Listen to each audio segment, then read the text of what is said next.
মলয় ভাইয়ের কাছে আবার আসতে চাচ্ছি যে আপনি তো রেগুলার মামলা করে থাকেন। এখন বাচ্চাকে মা তার পিতাকে দেখতে দিচ্ছে না, অথবা পিতা বাচ্চাকে নিয়ে রেখেছে, তার হেফাজতে রেখেছে, মাকে দেখতে দিচ্ছে না।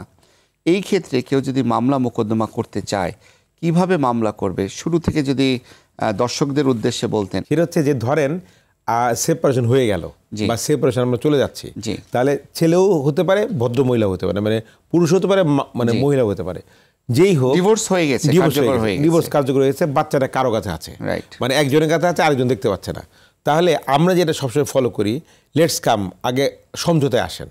সবাইকে বলি আগে পারিবারিকভাবে সমঝোতায় বসেন, ব্যক্তি পর্যায়ে বসেন। ধরেন বন্ধু, আমার তো কমন ফ্রেন্ড থাকতে পারে, সেই কমন ফ্রেন্ডদের নিয়ে বসেন। যদি না হয় পারিবারিকভাবে বসেন, না হলে যেমন সংস্থা আছে, এনজিও আছে। এখন যেটা হচ্ছে নতুন আইনে যেটা এসছে, লিগ্যালি এটা সাপোর্ট নেওয়ার বিষয়, যদিও এটা পুরোপুরি এফেক্টিভ হয়নি, কিন্তু হয়ে যাবে তাড়াতাড়ি। তো লিগ্যালিটির মাধ্যমে শুরু করেন, না হলে পার্সোনাল লয়ার দিয়ে শুরু করেন। শুরু করে আগে আলোচনা, নেগোসিয়েশন বা কনসিলিয়েশন, যেটা বলি না কেন, নেগোসিয়েশন আসেন। নেগোসিয়েশনে আসার পরে যদি না হয়, তখন you may go to the court, you have to right to go to the court. আপনার কোর্টে যাওয়ার অধিকার আছে, এবং এই কোর্টটা হচ্ছে পারিবারিক আদালত। এবং আমাদের পারিবারিক আদালত কিন্তু খুব বর্তমানে শক্তিশালী অবস্থায় আছে, কারণ প্রয়োজনে বাড়ছে। এবং বাড়ছে মানে কি, আমি আপনাকে গ্রাফটা যেভাবে দেখালাম সেভাবে কিন্তু বাড়ছে। এবং আমার কাছে যেটা মনে হয়, ঢাকা শহরে যেহেতু আমি আছি, ঢাকায় থাকছি অনেকদিন ধরে, ঢাকাতে এর প্রবণতাটা বেশি, এবং ঢাকার বাইরেও আমি যেটা যতটুকু জানি কোনো অংশে কম না। সুতরাং পরিমাণটা যেহেতু বাড়ছে, সুতরাং কোর্টেরও অবস্থাটা ওইরকম হচ্ছে। শুধু লয়াররা আছেন, তা আপনারা ওইখানে এসে মামলা করবেন। মামলাটা হচ্ছে কাস্টডি মামলা হবে। সেটা কিন্তু যদি মা বাবার ক্ষেত্রে হয় তাহলে কাস্টডি, মার ক্ষেত্রে আবার কেউ কেউ বলে গার্ডিয়ানশিপ। আমরা বলি যে গার্ডিয়ানশিপ নেওয়াটা সমস্যা, কারণ ইসলামের লতে কিন্তু বাবা হচ্ছে always natural and legal guardian. সুতরাং গার্ডিয়ানশিপকে চেতে গেলে, মাকে যদি চায়, তাহলে কিন্তু কনফ্লিক্টটা বেশি হয়ে মা কিন্তু হারতে পারে, লুসার হতে পারে। সুতরাং শুধু হেফাজতটা চাইয়েন আপনারা, এটা আমি দর্শকদেরকে বলে রাখলাম, এবং আমি বিজ্ঞ আইনজীবীদেরকে বলছি। তো হেফাজতের মামলা যদি করেন, তাহলে এটা নিয়ে কন্টেস্ট হলো, বাবা হেফাজতে মামলা করতে পারেন, মাও হেফাজতে মামলা করতে পারেন। তখন জজ সাহেব মানে হেফাজতে মামলা করুক, যাই করুক না কেন, গার্জিয়ানশিপটা নষ্ট হবে না। গার্ডিয়ানশিপটা বাবার নষ্ট হয় কিছু কিছু ক্ষেত্রে, ভুল ব্যাখ্যা যাবে, যার জন্য বলে রাখি। যদি বাবার কিছু ডিসঅ্যাডভান্টেজ থাকে, বাবা যদি মদ্যপ হয়, অনৈতিক জীবনযাপন করে, বাবা যদি নিরুদ্দেশ থাকে, বাবা যদি ভরণ-পোষণ না দেয়, তাহলে কিন্তু গার্ডিয়ানশিপ সিজ হতে পারে।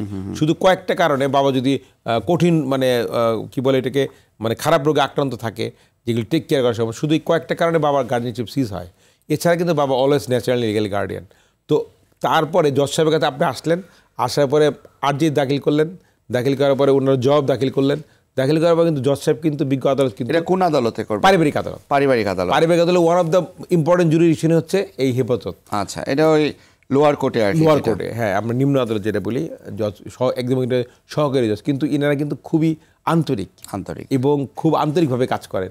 সহকারী জজের কোর্টে আপনি আসলেন, মামলা ফাইল হলে, তখন জজ সাহেব কিন্তু এই মামলা নিয়ে আবার তখন দুই পক্ষের মধ্যে সমঝোতায় বসে, সমঝোতায় বসে সমাধানের চেষ্টা করে, যে এবং তাদেরকে মানে মিলিয়ে দেওয়ার চেষ্টা করা, বা বাচ্চার নিয়ে মিলিয়ে দেওয়ার চেষ্টা করা হয়, এবং সেইখান থেকে তারা কিন্তু অনেক ক্ষেত্রেই সফল হয়। আমি দেখেছি অনেক ক্ষেত্রে সফল হয়। তারপরে মানে যদি সমঝোতা না হয়, তাহলে এটা সাক্ষী হয়। সাক্ষী হওয়ার পরে আবার একটা সুযোগ আসে, যেটাকে বলে আমরা পোস্ট ট্রায়াল।